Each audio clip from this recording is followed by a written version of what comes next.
Bastard Out of Carolina and its 1996 film adaptation have a lot in common. Obviously, they share the same core, but small things here and there, and the storytelling, the manner of the storytelling itself. Let's talk about some key differences and also why would I strongly recommend this film adaptation.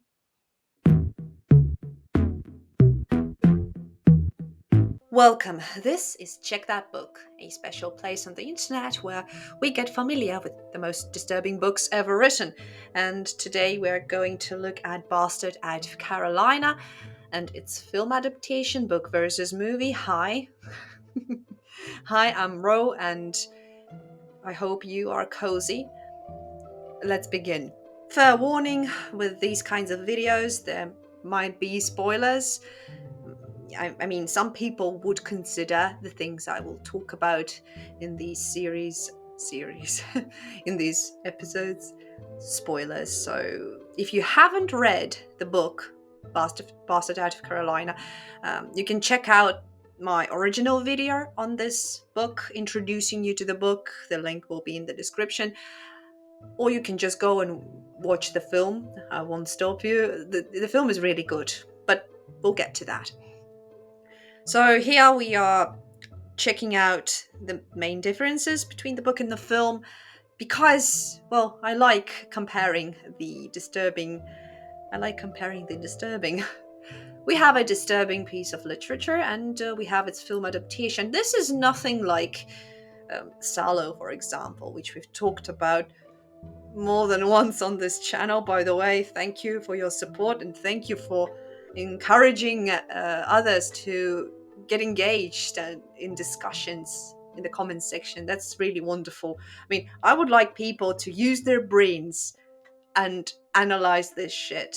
Go for it, guys. You can do it better than I can. My job is to introduce you to it, and yeah, I would like to hear your thoughts and opinions on these disturbing pieces of work.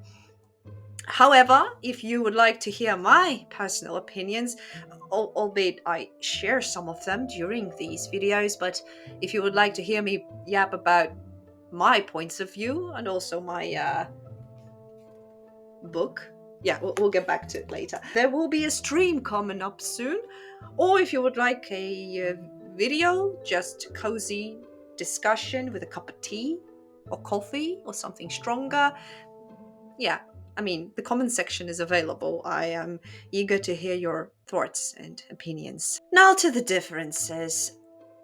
Like I've been highlighting in every such episode, that the book usually, almost always actually, gives you more introspection. You get better overview of the characters and their thoughts, their feelings and motives for certain actions. Whilst in the film adaptation, you can't really get that kind of depth. Otherwise, the film would be super long. And well, sometimes it's a good thing, but honestly, nobody wants to sit through a 3 or 4 hour long movie. Trust me, I've seen such disturbing films. Philosophy of a Knife, anyone? Yeah, if you know, you know. Write down in the comments section if you've seen the Philosophy of a Knife. What do you think about that one? Graphic content. Well, of course, when we talk about disturbing, we need to cover that part, obviously. And in the book, if you remember, I talked about child abuse. We have all of it. We have the lot. We have the set, so to speak, and this book is hard to read. It's unpleasant. If you don't remember, let me catch you up. It's about this girl who we call Bone. She gets abused by her stepfather. That's basically it. But the problem here and the main conflict is that her mother forgives the father, the stepfather, and keeps bringing them back into their lives. Oi. The movie falls due to the censorship of the time, perhaps tones down the abuse, especially the sexual abuse, but it's still difficult to watch. There's no graphic detail, but it's just the raw emotion on the face of the child actress that make you they broke my heart. I still recommend the film, don't get me wrong, but for other reasons entirely. When it comes to that specific scene, uh, I kind of, yeah, I looked away, to be honest. On my second watch, I usually just try to view the film as this, if it's an adaptation, then just as an adaptation. And of course, I look at the acting. I look at the production value. I'm no professional by any means. I'm not a film critic, you guys. No, not at all. But I'm just a, what do you call a sincere fan, right? An admirer is a better word, actually. So, yes, I admire the genre, I admire the craft that is cinematography, and of course, it's interesting to look at how this piece of work, especially if it's disturbing or covers some not very comfortable subjects, how is this done, right? I don't know. It has always fascinated me. So yes, the restrictions of visual media kind of toned down the abuse in the film, but whilst in the novel we uh, can take a better look at Bones' extended family, um, which they have richer backstories there, and we look at their dynamics in greater detail. Whilst in the movie, yeah, we see some of it, but the movie focuses more on just Bones' character, which is not a bad take, in my opinion. So yes, while the movie streamlines some of the supportive characters and the family, it still, yes, focuses more on Bone. But I can't help but point out that even in those small moments, you can feel that the rest of the family supports Bone and loves her and tries their best to help. I specifically admire the scene where the uncles beat the stepfather up. That's such a satisfying scene, in my opinion. But they should have done better, honestly. Ultimately, it's up to the mother whether he returns or not into the family. The stepfather, I mean. But yeah, she is a really, really troubled character whom I didn't like. I can't understand how you choose your lover over your own daughter. It's difficult for me to comprehend, so I'll leave it at that. The book's ending is more ambiguous and introspective, again, leaving readers with a sense of unresolved tension. But the movie, well, it softens this, giving a more conclusive tone to it, though still retaining the tragic elements. The film is tragic, much like the book.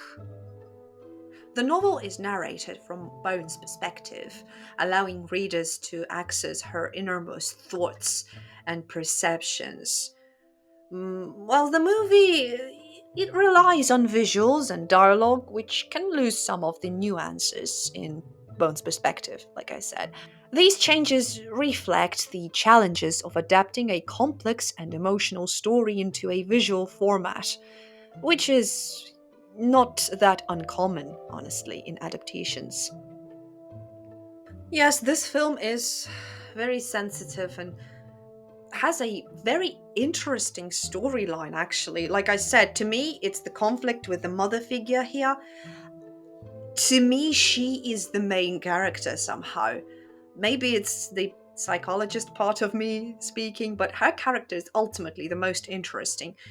She is going to be antagonistic to me always, albeit the mother loves her daughter. I mean, she claims that she loves her. She never does anything directly negative towards her, but no, no. It's the very fact that she allows that bastard.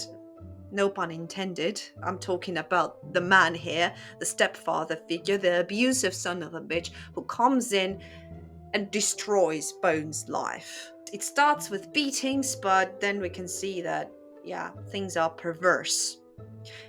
I could say there are hints of Nabokov's Lolita. Yeah, the same perverse infatuation with a young girl.